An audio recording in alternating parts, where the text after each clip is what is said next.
ఇక budget session లో కులగణనపై bill చట్టబద్ధంగా చర్చ జరుపుతాం. మంత్రి పొన్నం.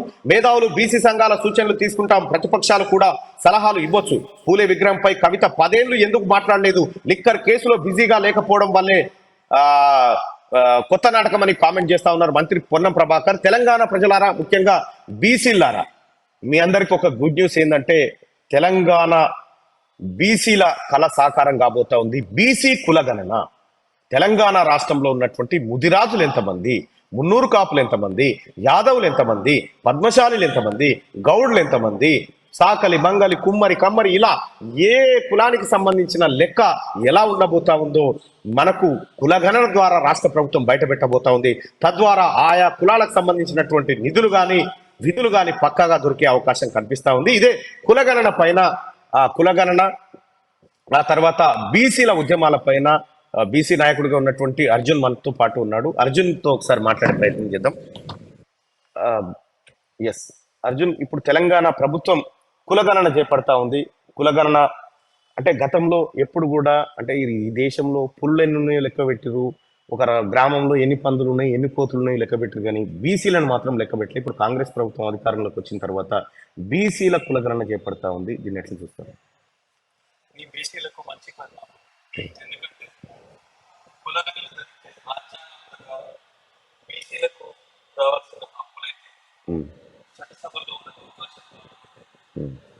వస్తే ఖచ్చితంగా బీసీ చట్టసభలో బీసీ లేకపోవడం వల్ల సమాజంలో ఉన్నటువంటి బీసీలు అటువంటి ఇవన్నీ చేయబడతాం. రాజ్యాధికారం దక్కుతుంది కాబట్టి బీసీ రాహుల్ గాంధీ గారి మాట ఇది కట్టుబడి ఉంటారు.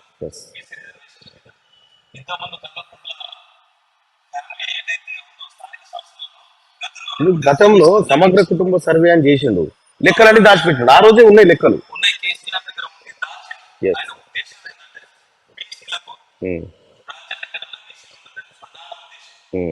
కాంగ్రెస్ పార్టీ రాహుల్ గాంధీ గారి బీసీ అది చేస్తే ఖచ్చితంగా రాహుల్ గాంధీ గారి బీసీలంతా కూడా ప్రధాని చేస్తే బీసీలకు న్యాయం జరుగుతుంది. కాబట్టి ప్రతి ఒక్కరు కాంగ్రెస్ పార్టీ బిడ్డ ఉన్నారు బీసీలంతా. మనం మొన్న తెలంగాణ ఎన్నికలలో చూసాం, కాంగ్రెస్ పార్టీకి అత్యధిక మెజారిటీ ఇచ్చి సీఎం గా రేవంత్ రెడ్డి గారు ఉన్నారు. రేవంత్ రెడ్డి గారికి కూడా స్పష్టమైన అవగాహన ఉంది, ఒక రైతు బిడ్డ. ఆ నుంచి ఈ రోజుల్లో కూడా ఆయన ప్రజా సంక్షేమం కోసమే పాటుపడతా ఉన్నాడు. మళ్ళా తెలంగాణ ప్రజల 4 కోట్ల తెలంగాణ ముందుకై ఈరోజు బీసీల హక్కుల కోసం, తెలంగాణ ప్రజల కోసం ఆయన కొట్లాడుతూ ఉన్నాడు. మల్లన్న గారికి విధాన తరఫున అడ్వాన్స్ కంగ్రాచులేషన్స్ చెప్తా ఉన్నాను. Thank you. అక్కడ రాకూడదు. రైట్ గా గౌరవ ముఖ్యమంత్రి గారి ఆదేశం మేరకు ఈ పట్టభద్రుల ఎమ్మెల్సీకి సంబంధించినటువంటి వ్యవహారాన్ని చేస్తా ఉన్నాం. భాగంగా అర్జున్ అన్న నాకు మంచి మిత్రుడు ఇక్కడ మిర్యాలగూడలో. అవుట్ రైట్ గా నా కోసం అన్నిటినీ వదిలిపెట్టి ఒకానొక సందర్భంలో సపోర్ట్ చేసినటువంటి వ్యక్తి. ఈరోజు కాంగ్రెస్ పార్టీలో మేమిద్దరం ఉన్నాం. మేమిద్దరం ఒక బ్రదర్స్ లాగా ఉంటాం. అయితే ఇక బడ్జెట్ సెషన్ లో కులగణనపై బిల్లు పెట్టబోతా ఉన్నారు. మేధావులు బీసీ సంఘాల సూచనలు తీసుకుంటామని చెప్పి రాష్ట్ర ప్రభుత్వం క్లియర్ గా చెప్తా ఉంది. అయితే మేధావులు బీసీ సంఘాల సూచనలు తీసుకోవడం అంటేనే రాష్ట్ర ప్రభుత్వం పారదర్శకంగా ఈ వ్యవహారాన్ని నిర్వహించబోతున్నట్టుగా స్పష్టంగా అర్థమైతా ఉంది. బీసీ ప్రజలారా, ఇదొక మనకు శుభదినం. ఈ బడ్జెట్ సెషన్ లోనే దాన్ని చట్టబద్ధం చేసి కులగణన చేయబోతా ఉంది రాష్ట్ర ప్రభుత్వం.